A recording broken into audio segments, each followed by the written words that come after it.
aproximadamente. Ele recebe a promessa aos 17 e ele aguarda o tempo de Deus. Com 35 aproximadamente, ele é vacionado por toda a nação de Israel. Eles levantam um cântico dizendo assim: nós reconhecemos que a unção de Deus está sobre a tua vida, reina sobre nós. Chegou o tempo de Deus na vida de Davi. Davi se levanta sobre toda a nação de Israel, agora aclamado a rei de todo Israel. Não foi no tempo de Davi, não foi no tempo dos homens, mas foi no Kairos de Deus, no tempo certo, na hora certa e no momento certo que Deus havia preparado para ele.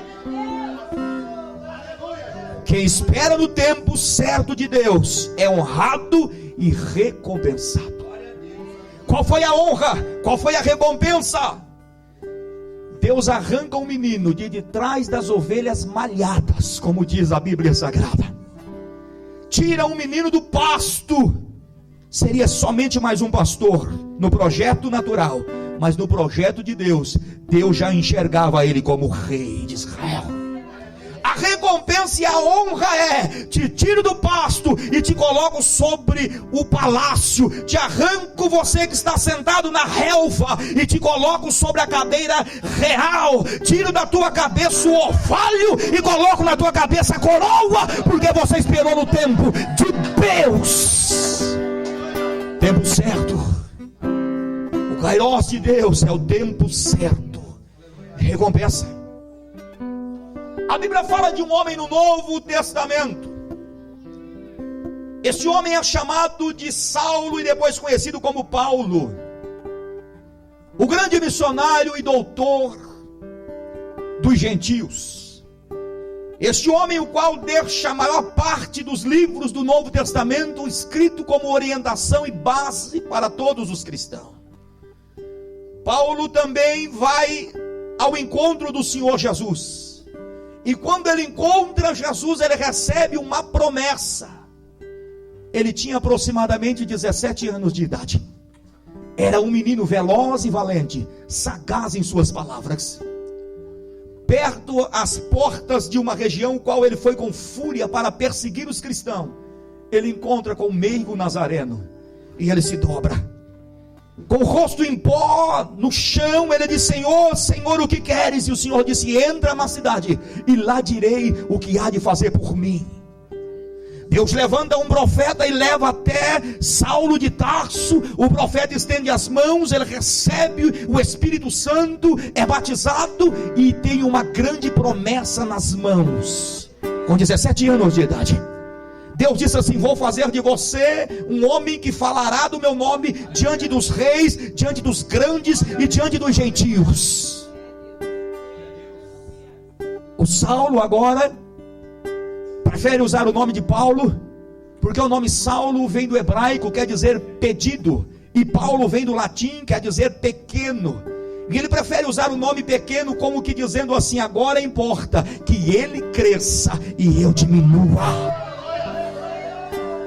Com 17 anos de idade, agora um moço, um valente, ele poderia dizer: pronto, Jesus me chamou, está chamado e acabou, agora eu vou para a obra.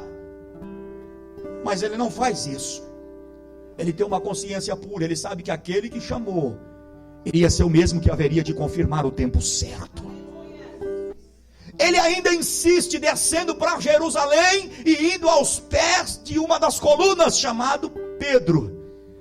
E a Bíblia diz que ele passa 15 dias aos pés de Pedro. Quem sabe aquele menino conversando com o apóstolo, dizendo assim: olha, eu fui chamado por Jesus. Jesus disse que agora eu serei um grande missionário. O Senhor me aceita, eu posso ir para a obra? Pedro olhou para ele e disse: não, eu não te vou indicar para lugar nenhum. Jesus te chamou? Sim, chamou. Então espera ele confirmar, espera no tempo de Deus. A Bíblia diz que Paulo ouve aquilo. Eu não sei qual foi a reação dele, mas ele retorna para Tarso, volta a trabalhar. Ele trabalhava com tecidos, costurava, fabricava tendas e redes. Sabe quanto tempo se passa depois do chamado? 14 anos. Ele está trabalhando, tem o chamado, tem a promessa, mas está esperando no Kairos de Deus.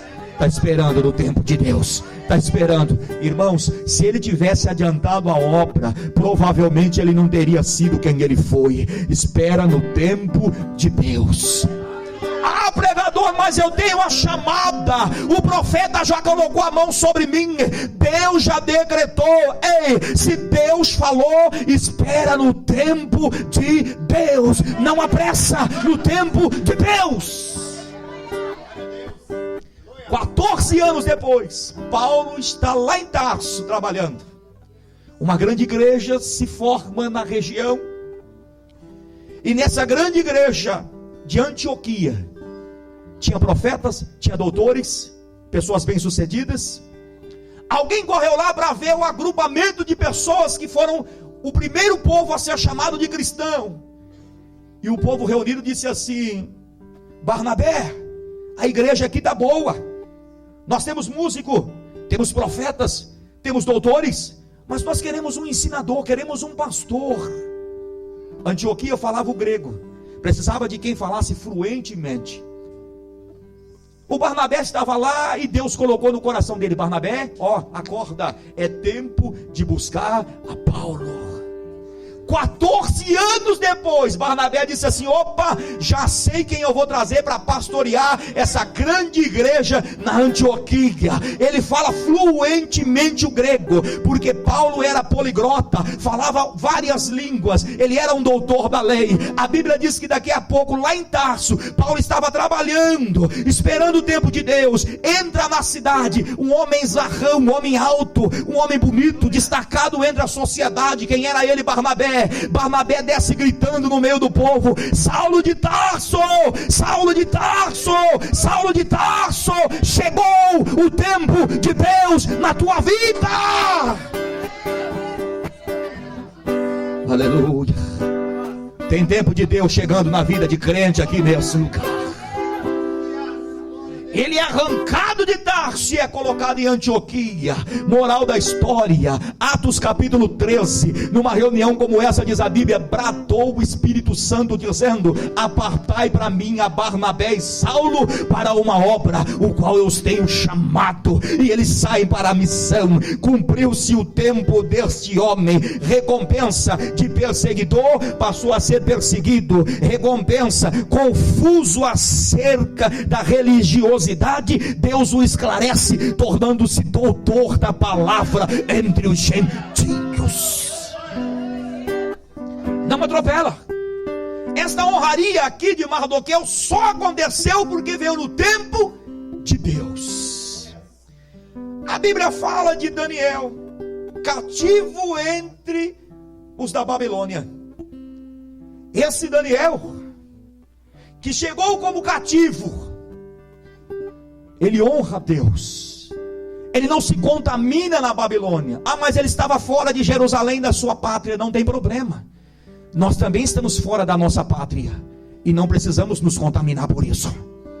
Como é, pregador? Eu não estou fora da minha pátria, eu sou brasileiro, estou no Brasil. Ei, você não é brasileiro, você é celestiano. A sua pátria é o céu.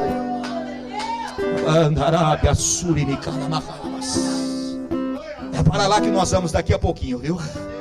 Daqui a pouquinho nós vamos para lá. O Daniel está numa pátria fora, está entre os cativos na Babilônia. E ele é fiel ao reino e ao rei. Ele assenta no coração, como de costume dos israelitas, orar 3 vezes ao dia. Vem um decreto contra ele para barrar esta oração, mas ele não tem medo da morte. Ele disse: não, eu continuo fiel ao rei e ao reino. Vou continuar devoto ao meu Senhor, orando 3 vezes ao dia. Por essa atitude ele vai parar na cova dos leões. Mas ele não estava sozinho. O Senhor estava com ele naquele momento de dificuldade. Quando ele sai da cova, ele sai diferente. Ele já sai honrado. Quando ele sai da cova, ele sai recompensado. Quem é que nunca leu? O rei da época corre na cova de manhã e bate na porta assustado, e ele grita: ei, Daniel, porventura estás vivo? Daniel grita do lado de dentro, cercado de leões ferozes. O Daniel grita assim: pode ficar tranquilo, ó rei, descansa, porque o meu Senhor passou a noite aqui comigo. Está tudo bem, está tudo tranquilo. Quando ele sai da cova, ele sai no tempo de Deus. O que estava cativo entre os da Babilônia, agora é colocado como governador da Babilônia. Lê lá e você vai ver isso. O Daniel foi tão honrado, que abaixo do rei da Babilônia era ele. Ele era conselheiro de rei, ele era intérprete de sonhos, ele era o salvador dos magos que ali habitavam. Tudo que haveria de acontecer, passava por ele, porque Deus o recompensou, Deus o elevou sobre todos, porque ele esperou no tempo de Deus.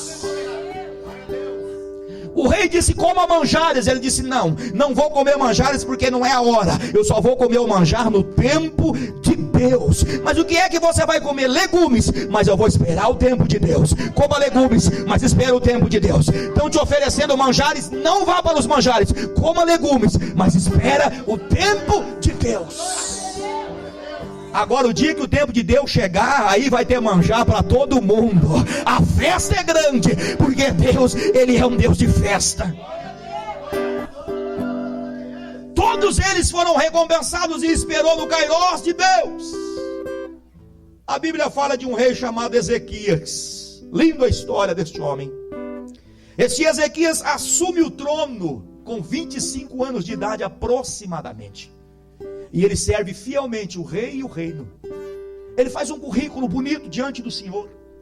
Mas chega um dado momento da vida dele, já lá pelos 60 de idade, que ele é acometido por uma grande enfermidade que o leva à cama e possivelmente à morte.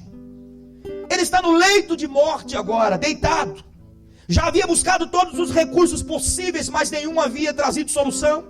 Até que alguém disse assim: rei Ezequias, fica tranquilo, a sua solução vem vindo. O profeta Isaías acabou de entrar no palácio. O profeta Isaías está nos passos do rei. E quando vem se aproximando da cama onde o Ezequias estava deitado, quem sabe ele pensou, porque se fosse eu pensaria: se o profeta chegou, tem uma notícia boa para mim. Ele vai colocar as mãos sobre mim e vai repreender essa enfermidade, e eu vou ficar de pé. Mas não é isso que está acontecendo. Quando o profeta chega, o profeta com a cabeça baixa diz para ele assim: ó rei, arruma tua casa, porque tu morrerás. Vira as costas e vai embora. Porque profeta entrega aquilo que Deus manda. Ele não fica paparicando ninguém. Quando Isaías sai, este Ezequias, a Bíblia diz, vira o rosto para a parede e chora amargamente. E ora ao Senhor. Quando ele ora ao Senhor, ele expõe diante de Deus um currículo.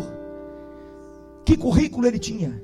No tempo oportuno, ele foi fiel ao rei e ao reino. Sabe o que ele faz? Quando ele começa a reinar, ele derruba toda a idolatria que estava no meio de Israel, como que dizendo: povo de Deus não é idólatra, porque Deus não gosta de idolatria. Sabe o que ele faz quando ele começa a reinar? Quando ele começa a reinar, ele restitui a adoração genuína, porque Israel estava buscando muitas inovações. É como muitos dos dias atuais buscam inovações. A igreja não precisa de inovações, a igreja precisa de renovação. A renovação é bem-vinda em nome do Senhor Jesus. A história disse que este rei, ele traz de volta os preceitos mosaicos. Ele espalha cartas para que o povo volte para o culto da Páscoa. E isso fica registrado nos anais da história, em um livro chamado Memorial. O dia que ele está chorando, virado para a parede, ele sabia que iria morrer, ele apresenta a Deus. Aí Deus entra no tempo certo. Quando a morte chega para dizer: eu vou te levar, chega a Deus no momento certo e diz assim para o profeta que ainda estava no palácio: Isaías, volta meu filho, porque eu olhei para o currículo de Ezequias e é bom.